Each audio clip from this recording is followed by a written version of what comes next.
देखिए ऐसे है कि फ़ॉरेन फंडिंग केस फौरी तौर पे कोई फ़ैसला नहीं आएगा। अगर वो 7 साल लगे हैं उसको निकालने में, 8 साल, तो यहाँ भी खींचा जाएगा जिस किस्म की सिचुएशन डेवलप कर रही है। वो तो सबको पता है कि फ़ॉरेन फंडिंग केस की जो रिज़ल्ट आया है वो कब से तैयार था। इस्टेब्लिशमेंट ने किया है ना, विग किया है, ग्रीन लाइट दी है तो उन्होंने कर दिया। अब वो रेड लाइट आ जाएगी कि चलाओ इसको थोड़ी देर।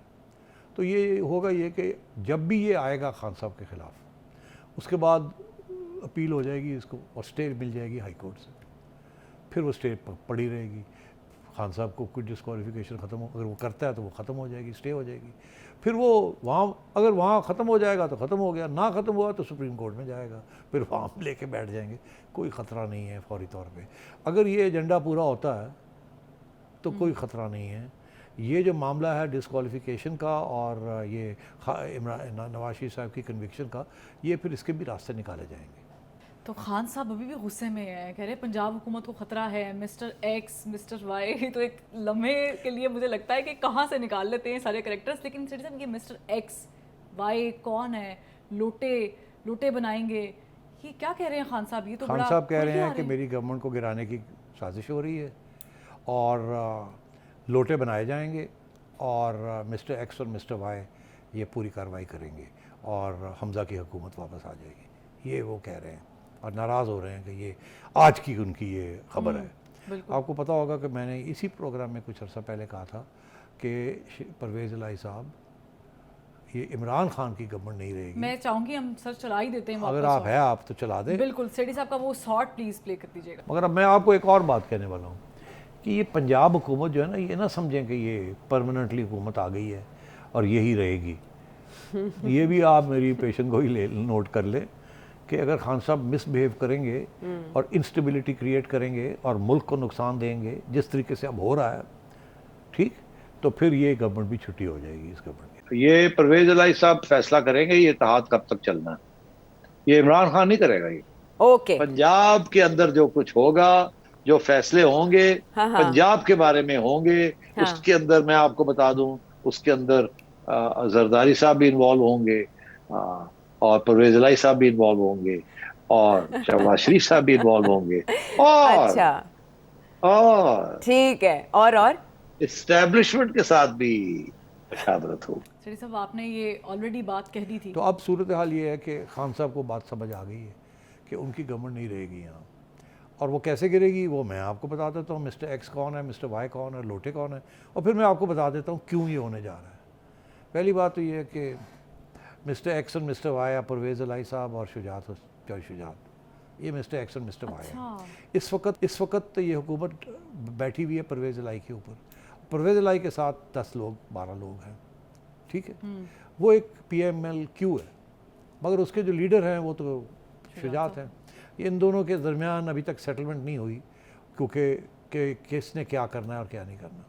आज अगर शुजात और परवेज़ इकट्ठे हो जाते हैं और फैसला ये करते हैं कि PTI को छोड़ के नून लीग के साथ कुछ अंडरस्टैंडिंग करनी है या PDM के साथ कुछ अंडरस्टैंडिंग करनी है, तो सिर्फ all they have to do is, ये जो लोग हैं ये फ्लोर क्रॉसिंग नहीं करेंगे। ये पूरी की पूरी पार्टी जो है कोalition ये छोड़ के दूसरी कोalition में चली जाएगी। तो ये लोटे तो बन जाएंगे मगर डिस्क्वालीफाई नहीं होंगे। वो लोटे जो फ्लो क्रॉसिंग करते हैं वो डिस्क्वालीफाई हो जाते हैं। बिल्कुल। खान साहब कह रहे हैं लोटे बन जाएंगे मेरी हुकूमत गिर जाएगी। इसका ये मतलब है ये वो लोग हैं जो फ्लो क्रॉसिंग नहीं करेंगे, अलायंस कर लेंगे। तो ये अलायंस टूट के एक नया अलायंस बन जाएगा, ठीक।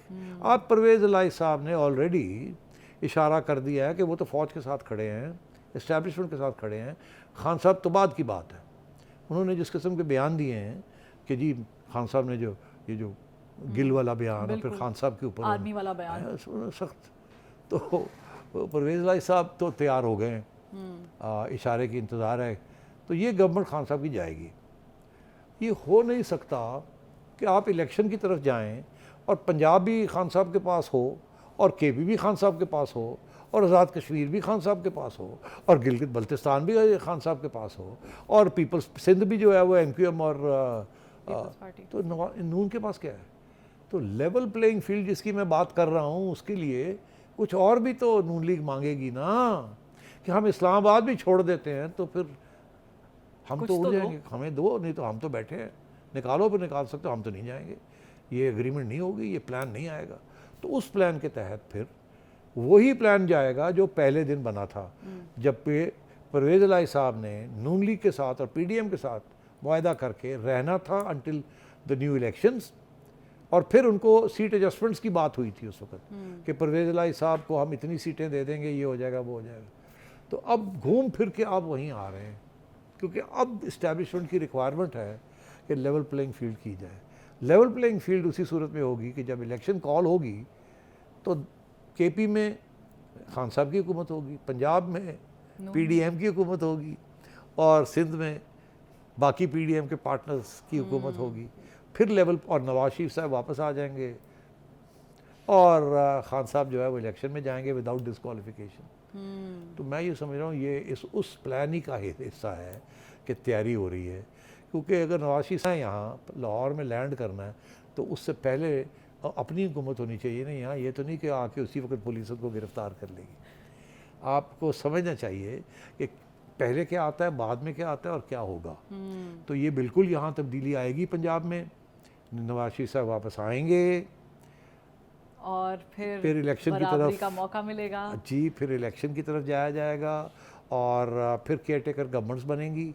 वो केयर टेकर गवर्नमेंट्स जो हैं, फिर अगर इमरान खान केपी को डिसॉल्व नहीं करते तो ये कहेंगे हम पंजाब को नहीं डिसॉल्व करते। अगर पंजाब को डिसॉल्व करना है तो केपी भी डिसॉल्व करें आप। फिर जरदारी साहब भी मान जाएंगे कि हमने भी वहाँ डिसॉल्व करते हैं। तो ये सारा का सारा जो है ना, इसको अब सुई धागा लेके इस्टेब्लिशमेंट ने स्टिच अप करना है, और उनकी पूरी कोशिश है कि किसी तरीके से हो जाए, इस्टेब्लिशमेंट की बदनामी भी ख़त्म हो, इलेक्शन भी हो जाए, और ये सारा जो मामला है ये रेजोल्यूशन की तरफ जाए, स्टेबिलिटी की तरफ जाए, और ये इलेक्शन की जो डिमांड है ये भी पूरी हो जाए, और लेवल प्लेइंग फील्ड जो है वो भी हो जाए। तो ये मैं समझ रहा हूँ कि ये एक प्लान के तहत ये सारे जो आइटम्स है ना, ये एक पजल के अंदर फिट होने जा रहे हैं। ठीक है, लेकिन सेठी साहब, आपने जो ये प्लॉट अभी शेयर किया है नाजरीन के साथ, और आपने जैसे कि कहा कि अगर ऐसा होता है तो ये सब कुछ होगा, और फिर हम देख रहे हैं कि जिस तरीके से ट्वीट्स आ रही हैं, और विद इन पार्टी भी इमरान खान की थोड़ी बहुत मुखालफत हो रही है, कुछ इशारे ताने बाने जाके मिल तो रहे हैं। अब ये सितंबर कितना सितमगर होता है, लेकिन अवाम पर बहुत सितम ढाया जा रहा है। फ्लड है, और फ्लड में लोग शिकायत कर रहे हैं कि जो सामान उनको मिलना चाहिए वो चोरी हो रहा है। ये कितना अफसोसनाक। ये सिर्फ चोरी नहीं हो रहा, रास्ते में डाके भी पड़ रहे हैं ट्रकों के, और इस किस्म की चीज़ें हो रही हैं, क्योंकि लोग बड़ी मुश्किलात में हैं। मगर अब टाइम ज़्यादा नहीं है, मगर मैं आपको एक हवाला दे देता हूँ जहाँ बड़ी ओपनली किस्म की चोरी हो रही है और नाजायज़ फ़ायदा उठाया जा रहा है इस फ्लड का अपने मफाद के लिए। वो गंडापुर साहब हैं DI खान में, बिल्कुल उन्होंने क्या किया कि जितने रिलीफ फंड्स इनकी अपनी हुकूमत ने दिए हैं उस इलाके के लिए, वो सारे के सारे अपने ले लिए और अपने इलाके में वो खर्च कर रहे हैं। और जहाँ और इनके इलाके में ना ज़्यादा बारिश हुई है ना वहाँ फ्लड्स आए हैं, मगर सारे के सारा जो फंड्स हैं ये वो उन्होंने घेर लिए हैं, और ये इस किस्म की इलीगल एक्टिविटी वहाँ कर रहे हैं, क्योंकि उनको भी पता है इलेक्शन आ रही है। तो वो अब इस मौके को इस्तेमाल कर रहे हैं कि पैसे जो हैं वो डाइवर्ट करके फ्लड अफेक्टेड लोगों को नहीं, अपने सपोर्टर्स की तरफ वो सारा पैसा और रिलीफ गुड्स वहाँ भेज रहे हैं।